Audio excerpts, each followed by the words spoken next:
اور ان کے آباء و اجداد 7 پشتوں سے ہی علم والے چلے آ رہے ہیں۔ اور ان کا پہلا ایک بیان جو ہم نے اپنی پرانی ویڈیو کے اندر لگایا تھا جس میں ہم نے ان سے توبہ رجوع کا مطالبہ کیا، میرا تعلق جس خاندان سے ہے، ہمارے آباء و اجداد 7 پشتوں سے دینی علم کے میدان میں چلے آ رہے تھے اور اپنے پورے علاقے میں ان کا ایک بڑا نام تھا، مقام تھا، علم کے اعتبار سے بھی اور ورع و تقوی کے اعتبار سے بھی۔ اس میں انہوں نے یہ واضح طور پر بیان دیا تھا کہ میرے آباء و اجداد جو ہے وہ ورع و تقوی والے تھے۔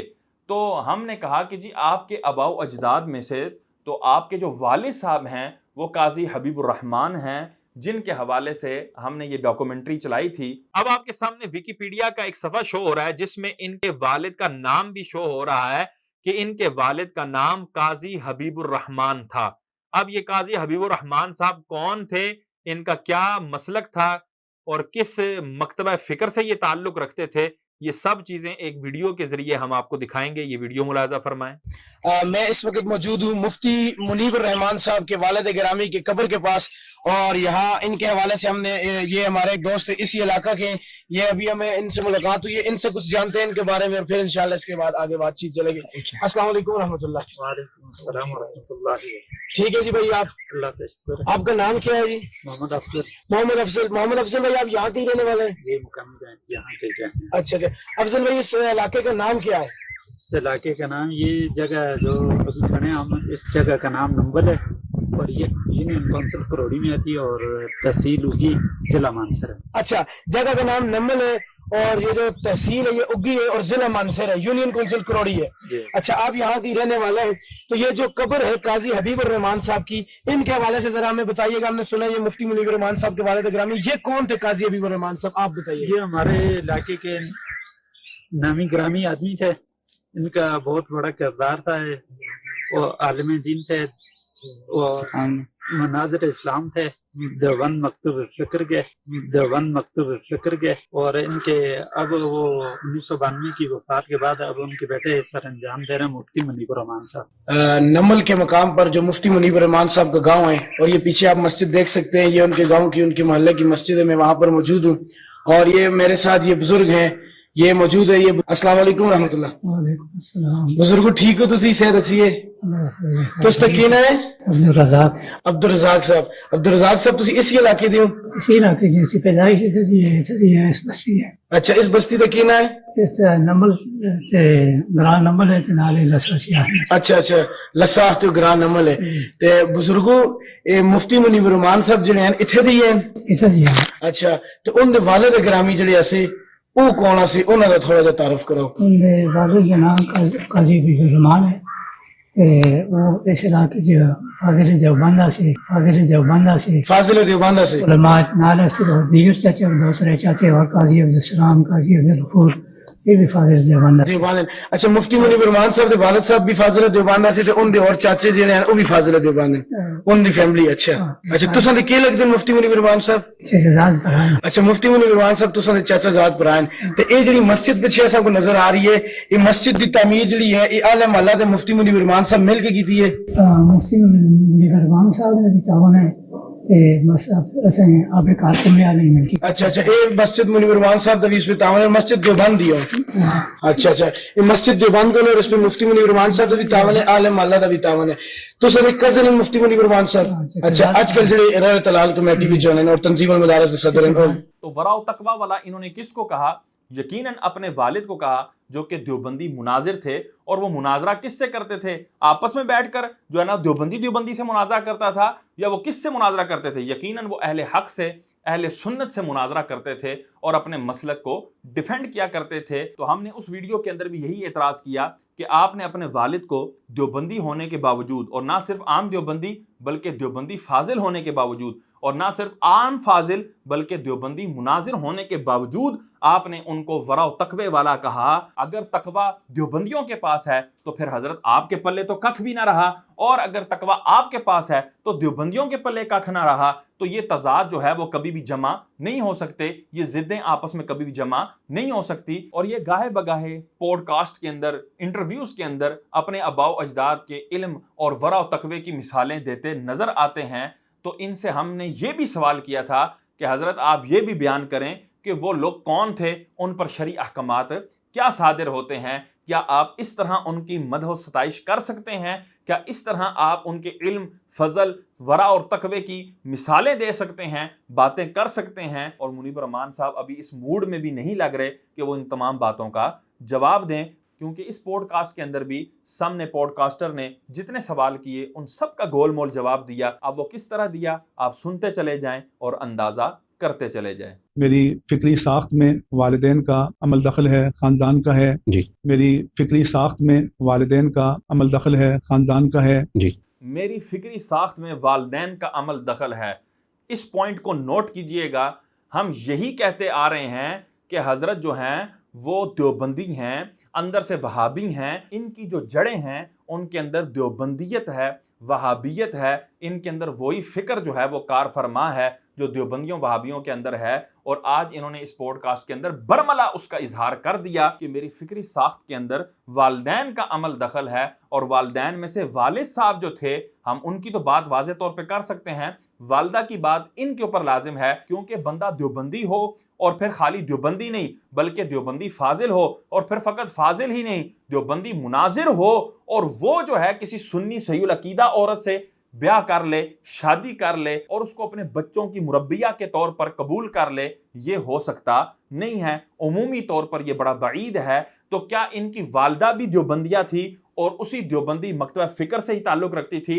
اس کا بیان مفتی منیب الرحمان صاحب پر لازم ہے، لیکن ان کے والد صاحب قاضی حبیب الرحمان جو ہیں وہ دیوبندی تھے، اور دیوبندی فاضل بھی تھے، دیوبندی عالم بھی تھے، اور دیوبندی مناظر بھی تھے۔ اور انہوں نے اب ان کی تربیت کیا کی ہوگی، ان کے اندر کون سی فکر بھری ہوگی، کس فکر کو اس دیوبندی مناظر نے اپنے بیٹے کے قلوب و اذہان کے اندر جو ہے وہ ڈالا ہوگا، وہ ہر ذی شعور بہتر طریقے سے جان سکتا ہے۔ اور آج اسی فکر کا نتیجہ یہ نکل رہا ہے کہ حضرت جو ہے وہ دیوبندیوں کے اندر بڑے خوش نظر آتے ہیں، دیوبندیوں کے ساتھ ایسے ہوتے ہیں جس طرح مچھلی جو ہے وہ پانی میں چلی جائے، اور حضرت کو بڑا سکون محسوس ہوتا ہے۔ تقی عثمانی کے ساتھ بیٹھا ہوا دیکھیں یا دیگر دیوبندیوں کے ساتھ بیٹھا ہوا دیکھیں، حضرت اطمینان کے ساتھ اور چہرے کے اوپر طمانینت ابل ابل کر سامنے آ رہی ہوتی ہے، لیکن یہاں ہی ان کو کسی سنی صحیح العقیدہ کے ساتھ بٹھا دیں یا کسی سنیوں کے مجمع میں بٹھا دیں، حضرت کے منہ پہ 12 بجے ہوتے ہیں اور بالکل کاٹ کھانے کو دوڑنے کے لیے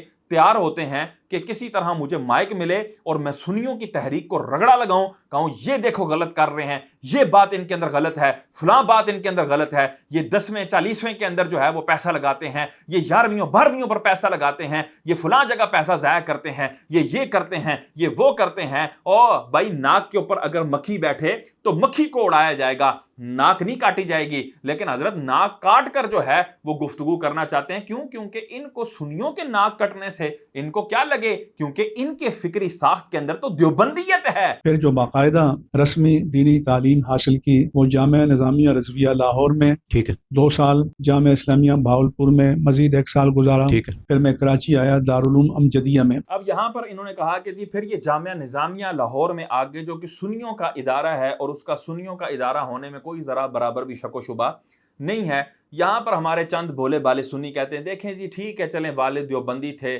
تو بعد میں تو منیب الرحمان صاحب جو ہے نا وہ صحیح ہو گئے تھے اور سنیوں کے ادارے میں آ گئے تھے، تو ہم کہتے ہیں کہ بھائی ٹھیک ہے، ہم ایسا نہیں کہتے کہ جس کا باپ دیوبندی ہے تو ساری زندگی اس کو تانے دیے جائیں، جس کا باپ یہودی ہے، نصرانی ہے، یا بدھ مت ہے، یا کافر ہے، یا کوئی بھی جو ہے وہ بد مذہب ہے، اور بعد میں اس کا بیٹا جو ہے وہ توبہ طائب ہو کر دوسری طرف آ جاتا ہے، تو ساری زندگی اس کو تانے دیے جائیں کہ تم فلاں باپ کا بیٹا ہے، تیرا باپ تو ایسا تھا، تیرا باپ تو ویسا تھا، تیرے آباء و اجداد تو ویسے تھے۔ ہم اس چیز کے قائل نہیں ہیں، لیکن وہ مسلمان وہ اپنے آباء و اجداد کی لادینیت سے توبہ کرنے کے باوجود بھی اپنے آباء و اجداد کی تعریفیں کرے، اور پھر خالی دنیاوی تعریفیں نہ کرے، دینی تعریفیں کریں، کہے جی میرا پیو اگرچہ ہندو تھا لیکن بڑا ہی تقویٰ تھا، اس میں بڑا ہی پرہیزگاری تھی، تو بھائی وہاں پر آپ اس کو نہیں جھنجھوڑیں گے کہ بھائی اگر ایک بندہ ہندو ہے تو تقویٰ اس میں کیسے آ سکتا ہے؟ تقویٰ تو کہتے ہی اللہ سے ڈرنے کو ہے، اگر وہ اللہ سے ڈرتا ہوتا تو وہ ہندو ہی کیوں ہوتا؟ تو تو یہاں پر بھی ہم کہیں گے کہ اگر تقویٰ تمہارے باپ کے اندر ہوتا، قاضی حبیب الرحمان کے اندر، تو وہ دیوبندی ہی کیوں ہوتا، پھر دیوبندی فاضل ہی کیوں ہوتا، پھر دیوبندی مناظر ہی کیوں ہوتا؟ اور تقویٰ ہوتا تو وہ سنی صحیح العقیدہ نہ ہوتا، اگر اس کے اندر تقویٰ ہوتا تو اہل سنت کا مناظر ہو کر دیوبندیوں کے ساتھ مناظرے کرنے والا نہ ہوتا۔ تو یہ بات ہم کہتے ہیں کہ بھائی تم تعریفیں کرو تو دیوبندیوں کی، تم تعریفیں کرو تو اپنی دیوبندی آباء و اجداد کی، تو یہ چیز ہمیں منظور نہیں ہے۔ ایک سوال مجھ سے یہ بنتا ہے کہ آپ جس علاقے کا ذکر کر رہے ہیں وہاں پہ میرے خیال سے دیوبند مکتب فکر کے لوگ زیادہ رہتے تھے، آپ کے والد صاحب بھی کا تعلق بھی وہیں سے ہے؟ ہمارے علاقے میں آپ دیکھیں پوڈ کاسٹر نے یہ سوال کیا کہ آپ جس علاقے کا ذکر کر رہے ہیں وہاں پر تو دیوبندی تھے، تو آپ کے والد صاحب بھی دیوبندی؟ آگے سے سوال کاٹ دیا گیا، اس کو کہا گیا ہوگا اوے والد کو دیوبندی نہ کہہ دیں، مجھے تو وضاحت دینی پڑ جائے گی کہ والد دیوبندی تھا یا نہیں تھا۔ آدھے میں سوال جو ہے وہ کاٹا گیا، او بھائی پورا ہی کٹوا دیتے، کیا ضرورت تھی اس جو ہے وہ تردد کرنے کی، کیا ضرورت تھی اس اہتمام کی بھی، تم پورا ہی کٹوا دیتے۔ لیکن اس نے یہ سوال کر دیا پوڈ کاسٹر نے کہ وہاں تو سارے کے سارے دیوبندی ہیں، تو آپ کے والد صاحب بھی دیوبندی تھے۔ اب ان کا جواب یہ ہونا چاہیے تھا کہ بالکل وہاں سارے کے سارے دیوبندی ہیں اور میرے والد صاحب بھی دیوبندی مکتبہ فکر سے تعلق رکھتے تھے، اور پھر وہ دیوبندی فاضل بھی تھے، دیوبندی مناظر بھی تھے۔ لیکن چونکہ اللہ تعالیٰ نے مجھے ہدایت دی اور میں جو ہے وہ جامعہ نظامیہ رضویہ میں آ گیا اور میں نے سنیوں سے تعلیم حاصل کی اور میرے سامنے حق اور باطل بالکل عیاں ہو گیا، واضح ہو گیا، اور میں نے دیوبندیت سے توبہ کر لی۔ ہاں والد صاحب کے معاملات الگ ہیں، میں ان کی باتوں کا جواب دہ نہیں ہوں، میں ان کے مسلک کا جواب دہ نہیں ہوں، میں اپنے مسلک کا جواب دہ ہوں، میں اپنے مذہب کا جواب دہ ہوں، اور وہ میں الحمدللہ سنی صحیح العقیدہ ہوں۔ تو اس طرح جواب دیتے، لیکن اب آپ حضرت کا جلیبی کی طرح سیدھا جواب سنیے گا، پھر اس پر تبصرہ سماعت فرمائیے گا۔ ہمارے علاقے میں اس وقت اس طرح کی مسلکی تقسیم نہیں تھی، اچھا، بلکہ ہم نے میٹرک تک یہ دیوبندی بریلوی کے نام بھی نہیں سنے تھے، ٹھیک ہے، کیونکہ جو ہمارے پرانے علماء تھے ان کی تعلیم کا طریقہ یہ تھا کہ مختلف علاقوں میں مختلف فنون کے ماہرین ہوتے تھے، کوئی فقہ کا ماہر، جی، کوئی تفسیر کا، کوئی حدیث کا، کوئی منطق کا، کوئی فلسفہ کا، کوئی صرف و نحو کا، وہاں تعلیم حاصل کرتے تھے، اور حنفیت کی بنیاد پر سب ایک اچھا، ہی نہج پر سارے معاملات چلا کرتے تھے۔ لا حول ولا قوت الا باللہ العلی العظیم۔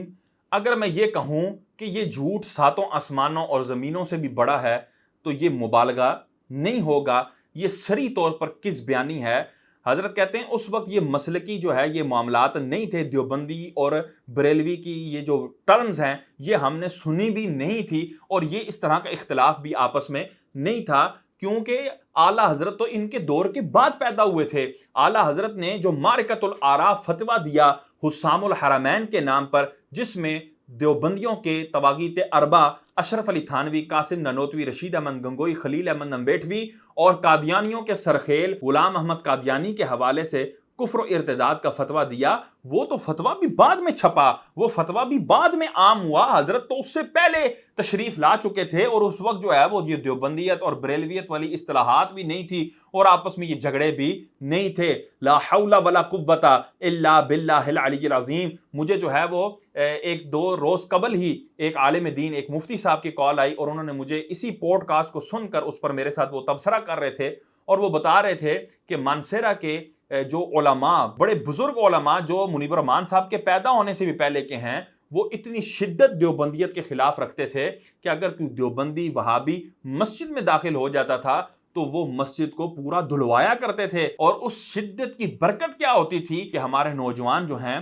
وہ ان لوگوں سے دور رہتے تھے کہ بھائی جن کے قدم سے ہماری مسجدیں ناپاک ہو جاتی ہیں تو ان کے عقیدوں سے ہم کتنے ناپاک ہوں گے، یہ بالکل واضح ہے، شائع و ضائع ہے۔ لیکن جب اس شدت کا گلا گھونٹا گیا تو آپ دیکھ سکتے ہیں کہ صلح کلیت کس طرح جو ہے وہ سرعام پھیل رہی ہے۔ تو اس شدت کی برکت ہوتی تھی، اور یہ مانسیرا کے مفتیان کرام تھے، اور ان کے علاقے کے مفتیان کرام علماء کرام تھے، اور پھر ان کا جو والد تھا قاضی حبیب الرحمان وہ مناظر تھا، تو مناظر آپس میں دیوبندیوں کے ساتھ ہی مناظرہ کرتا تھا کہ نہیں جی تم کافر ہو، نہیں جی ہم جو ہے نا وہ اہل حق ہیں، تم جو ہے وہ باطل ہو۔ کیا آپس میں ہی مناظرہ ہوتا تھا؟ وہ آپس میں ہم مسلک والوں کا کیا مناظرہ ہونا ہے؟ تو بھائی اگر آپ کے والد صاحب مناظر تھے تو وہ کس اعتبار سے مناظر تھے؟ وہ یقیناً اسی اعتبار سے مناظر تھے کہ وہ سنیوں سے مناظرہ کرتے تھے. تو اس اعتبار سے یہ بات واضح ہے کہ اس وقت بھی یہ جو ٹرمز تھی وہ بڑی مشہور تھی. آپ نے نہ سنی ہوں تو اس کا کچھ کہا نہیں جا سکتا. یا یہاں یہ تعویل کی جا سکتی ہے حضرت کی بات کی، اور وہ یہ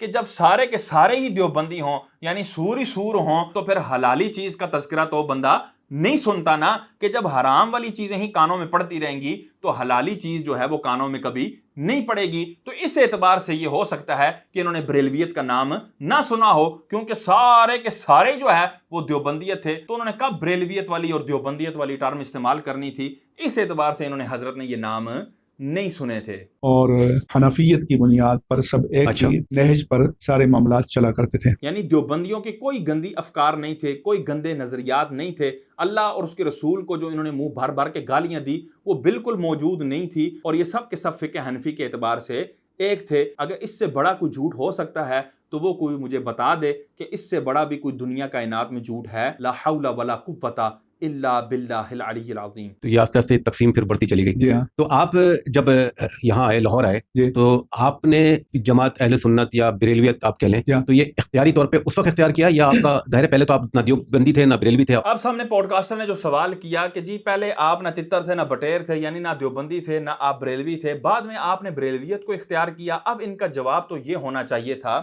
کہ دیکھیں جی میں نے جو ہے وہ اہل سنت والجماعت کو اختیار کیا، اور جس کو بریلویت کا نام بھی دیا جاتا ہے کیونکہ سیدی و سندی اعلیٰ حضرت امام احمد رضا خان فاضل بریلی رحمۃ اللہ تعالیٰ علیہ نے اہل سنت ہی کے جو 1400 سال سے افکار و نظریات تھے ان پر اس انداز سے اور شدت کے ساتھ پہرا دیا ہے کہ اب اہل سنت کو جو ہے وہ بریلوی نام سے موسوم کیا جاتا ہے اور ہمارے مسلک کو بریلویت سے موسوم کیا جاتا ہے. وجہ یہ ہے کہ سیدی و سندی اعلیٰ حضرت ہمارے جو ہیں وہ لیڈر ہیں، ہمارے قائد ہیں اس معاملے میں. تو ان کو یہ جواب دینا چاہیے تھا کہ بالکل ہم جو ہے وہ سیدی اعلیٰ حضرت کی افکار پر ہیں، ان کے نظریات پر ہیں. لیکن انہوں نے حضرت نے کیا کیا، وہاں سے بالکل یو ٹرن لے کر انہوں نے پھر جلیبی کی طرح سیدھا جواب دیا. اور وہ جواب کیا ہے وہ ذرا سماعت فرمائیں. پہلی بات یہ سمجھیں کہ بریلویت کوئی مسلک کا نام نہیں ہے. ٹھیک ہے.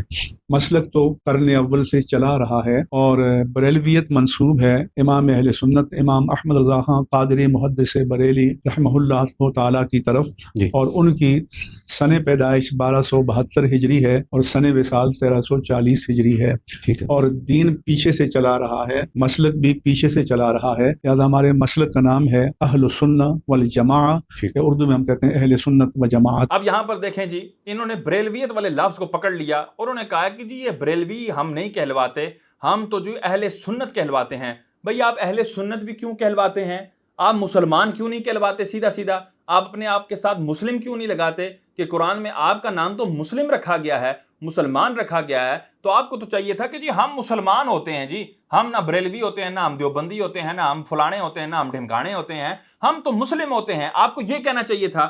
اگر آپ وہاں یہ جواب دیں کہ دیکھیں جی مسلمان ہونے کا ادعا وہ 72 فرقے بھی کریں گے کہ حضور سرور کونین صلی اللہ تعالی علیہ وآلہ وسلم نے ارشاد فرمایا پچھلی امتوں میں 72 فرقے ہوئے، میری امت میں 73 ہوں گے. جو 72 ہوں گے وہ جہنمی ہوں گے، ایک جو ہے وہ جنتی ہوگا. اور وہ جو ظاہری بات ہے 72 ہوں گے وہ بھی اپنے آپ کو مسلمان کہتے ہوں گے. تو اس لیے ہم فقط اپنے آپ کو مسلمان کہہ کر اپنے عقیدوں کا جو ہے وہ برملا اظہار نہیں کر سکتے.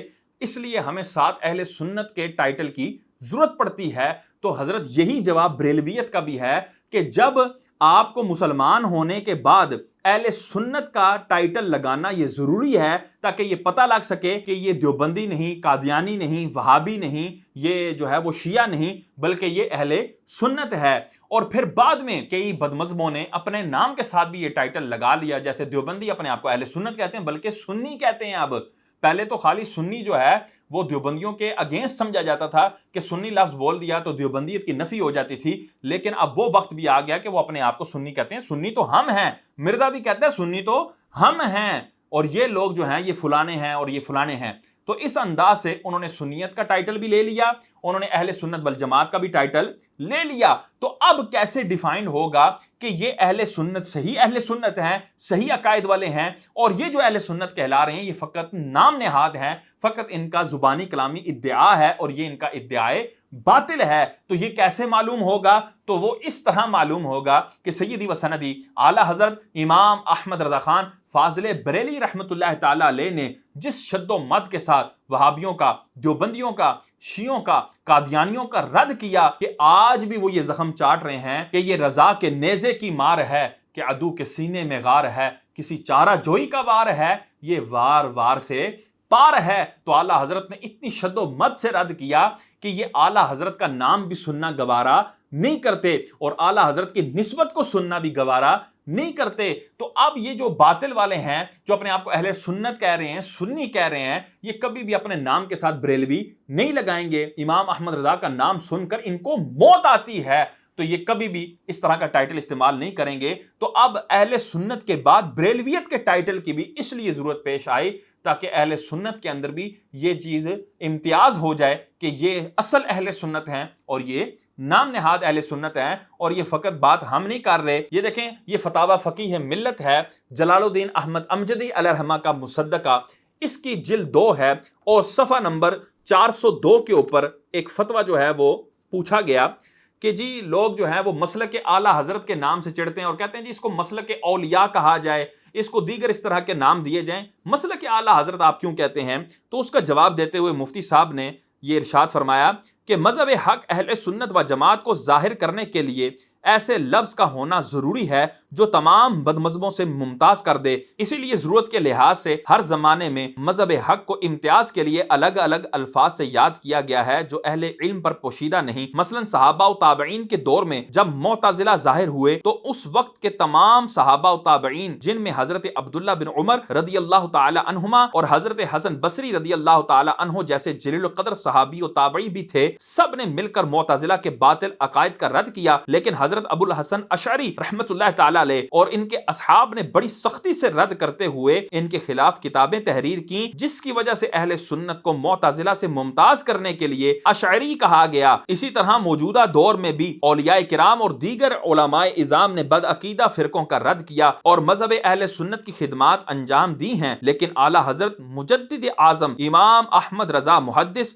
بریلوی رحمت اللہ تعالی علیہ نے بڑی سختی سے ان کا رد کیا اور ان کے باطل فرقوں قادیانی, دیوبندی, وہابی اور مودودی وغیرہ ہم سے ممتاز کرنے کے لیے مسلک اعلیٰ حضرت خاص و عام میں رائج ہوا, جسے عامت المسلمین نے پسند بھی کیا. اور حدیث شریف میں ہے ما رآہ المسلمون حسنا فہو عند اللہ حسن, یعنی جو عامت المسلمین اچھا سمجھیں وہ اللہ تعالیٰ کے نزدیک بھی اچھا ہے. اور یہ کہنا کہ مسلک اعلیٰ حضرت کہنے سے دیگر علماء و اولیاء کرام کو فراموش کرنا ہے صحیح نہیں, کیونکہ جب مسلک اعلیٰ حضرت کہا جاتا ہے تو اس سے مراد وہی مسلک ہوتا ہے جو اولیاء امت کا مسلک ہے. لیکن چونکہ دیوبندی بھی اس بات کے دعوے دار ہیں کہ ہم اولیاء امت کے مسلک پر ہیں, اسی لیے کہ وہ بھی اپنے اکابر کو اولیاء مانتے ہیں اور بہت سے مشہور بزرگوں کے مزارات پر حاضر ہوتے ہیں, بلکہ بعض اولیاء امت کے مزار پر ان کا قبضہ بھی ہے. لہذا بد مذہبوں سے امتیاز کے لیے مسلک اولیاء امت کہنا کافی نہ ہوگا,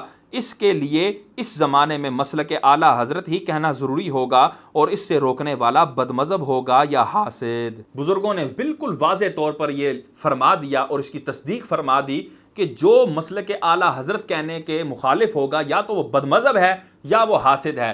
تو بھائی ہمیں نہ تو بد مذہب مقبول ہے اور نہ ہی حاسد پسند ہے کہ اہل سنت سے حسد کرنے والا ہو وہ کیسے قائد بن سکتا ہے, وہ کیسے ہمارا مفتی اعظم پاکستان بن سکتا ہے, اور جو خود بد مذہب ہو تو وہ کیسے اہل سنت کا جو ہے وہ قائد بن سکتا ہے اور امام بن سکتا ہے. بلکہ پورے عالم میں ایک ہی مسلک ہے اہل سنت والجماعہ اور ہم اسی کا حصہ ہیں. البتہ مختلف خطوں میں مختلف شناختیں یا پہچان ہوتی ہے, وہ ہر جگہ موجود ہیں. البتہ مختلف خطوں میں مختلف شناخت اور پہچان ہوتی ہیں اور وہ موجود ہیں. تو بھائی آپ نے جو بریلویت جو پہچان تھی اس کا پھر انکار کیوں کیا جب آپ آگے جا کر بالعموم جو ہے اس طرح کی بات کر رہے ہیں کہ مختلف خطوں کے اندر جو ہے وہ اس طرح کی پہچانیں ہوتی ہیں؟